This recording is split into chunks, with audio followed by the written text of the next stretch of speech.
I'm Ken Cazan. I am the stage director. My name is Danny Pelzig, and I am the choreographer.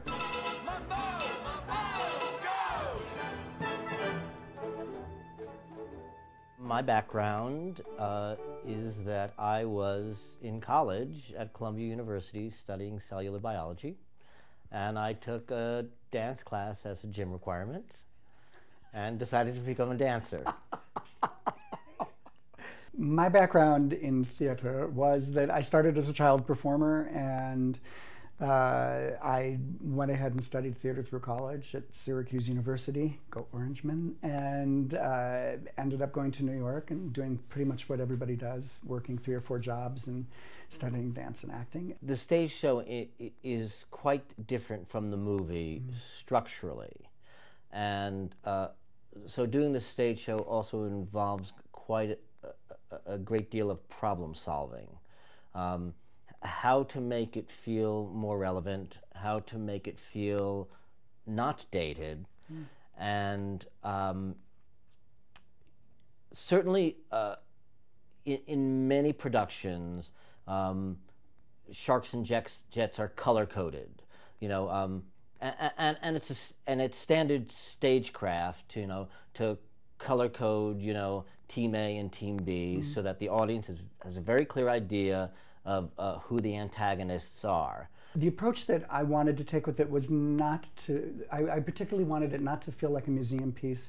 I didn't want it to feel like every other production maybe that people had seen. I didn't set out to make it different on purpose. I just wanted it to be a little bit edgier, a little bit grittier. I've lived for the last 4 years in Los Angeles, where gang warfare is rampant and inner city strife is rampant, and it's all racially based. And it was something I wanted to bring to the piece in a big way. And I spoke with my set designer, Cameron Anderson, who's just a brilliant young woman who's just bursting on the theater scene right now. And she came up with a phenomenal design that I think is rather unique where West Side Story is concerned. Her research showed her pictures from the 50s of inner city New York, buildings that looked like they'd been bombed out, that were just collapsing, old tenement row houses and things like that, where these kids came from, you know, no matter what their racial background was.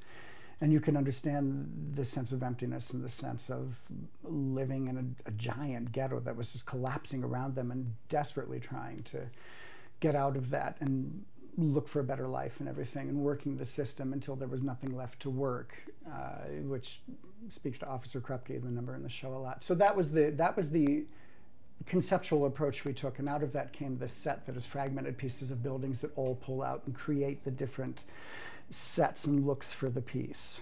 Danny and I live on opposite coasts, and we live in the 2 biggest cities in America, both of which still have, I think, a lot of racial tension, whether it's under the surface or very, very visible. You look at West Side Story as a play, and the end is actually quite life-affirming and quite positive. And I think through all the grit, I think that's something as we work on this piece that we will try to enhance. When you get a piece by Leonard Bernstein and arguably his greatest score for a Broadway musical, it's valid. It's totally valid. You get the quintet at the end of Act 1 that is just a masterpiece of musical themes, and ends up with Marie and Tony on High Seas and things like that. It's really thrilling. You know, underneath it, you've got Anita belting out how she wants to have sex with her boyfriend that night, you know, because he gets all hot and bothered every time he's in a fight, and she loves that. It's very intense and passionate. So it's just a wonderful hybrid of 2 brilliant art forms, I think. The concept of opera companies doing musicals is not new. It's been going on for quite a while. A lot of musicals that are out there right now may be the operas of 100 years from now, something like Sweeney Todd. West Side Story is a unique case in point because it offers some unique challenges in that it's a dance-based show artistically. It's all about movement. To really speak specifically to Central City producing a big dance musical, it's the smallest opera house in America. And having done 6 or 7 shows there, when Pat first called me about this, I just started to laugh, you know, because I thought, well, they run on stage, they get a grand jeté out, and they're gone. You know, we hear them crashing into the hemp lines. I think, too, the great advantage to something like that is the smallest movement reads so hugely in Central. And I think the dance can be, on a certain level, twice as potent for that and for expressing that teenage angst and that type of thing. Candide and West Side Story are the perfect hybrids to do for opera houses. West Side Story, of course, does pose the additional dance component, and in this case, for Central City, the fact that it is going to be a hybrid cast of opera singers and theater dancers will make it a particular challenge, but I think will be actually quite a wonderful, combustible mixture for the audience to see. I thought the auditions went very well yesterday, actually, and more people turned up than I anticipated turning up, which was a pleasant surprise. It was very funny yesterday auditioning dancers. I went through like 8 bottles of water and I collapsed on the floor like 6 times. It was hilarious, bless But you adjust. I mean, dancers are incredibly resilient creatures. They're used to torture. A dancer's life is the hardest life of any creative performer. It starts younger, it's over earlier. Sure. You're thinking about what to do with the rest of your life before your life has even started. So what's 3,000 feet? What's 7,000 feet? You know, dancers will cope, and you know, as with everything, it takes acclimatization. You do what you need to do to get the work done, simply that. The problem is, do you hire opera singers who move well, or do you hire dancers who sing okay, or is it a hybrid of it? And that's what we're doing here, is a hybrid. The Tony and Maria are professional opera singers. This is what they primarily do, but they cross over also. Because opera singers can act. Believe me, opera singers can act. The altitude has a lot to do with it, because in defensive singers, I will say their entire careers rest on 2 little flaps and muscles in here. And it's very threatening to get someplace where you can't get a deep breath, and that's an entirely breath-supported art form. So that's another big challenge, is to sort of assuage singers through their, especially if it's their first time up here, to assuage them through those first. It really takes 3 full weeks to get really acclimated, and so just about the time they want to be locking into it, they are.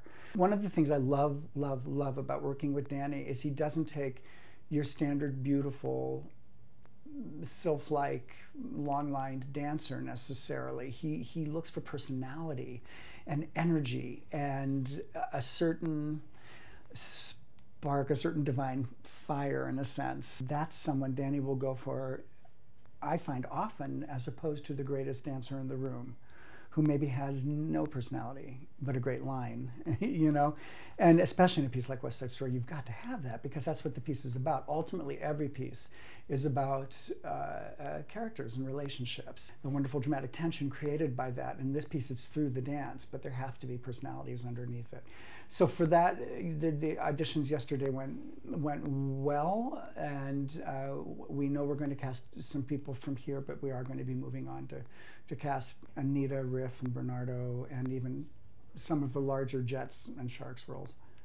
In this piece, you can't just be a great dancer. A lot of these roles have to also be phenomenal acting dancers, or dancing actors, singing actors, dancing actors. And and they have to be able to carry a tune, big time carry a tune, because the music is very, very challenging in spots, even vocally.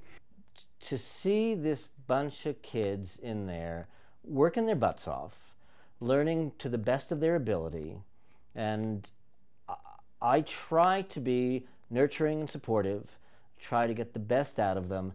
Certainly the technical demands for West Side Story are enormous for many of the roles. There's this entire Latin-tinged movement sensibility that goes through the bulk of the first act, that you need dancers who live in their bodies, who have a great sense of style, a great sense of movement, and so that regardless of their technical ability, you see a dancer who will get up there and do a mambo and then make you like go, wow, and you say, I want this dancer in the show. I think we decided to do an open call in Denver because I always think it's important to support the hometown team. It was a delightful surprise to come to Denver and to experience their dance and theater community, and to actually get to use some of the Denver dance and theater community in this production. Now, sometimes you can't hire all the artists locally, but I think it's an important thing to do. There are talented people everywhere. Why not in Denver?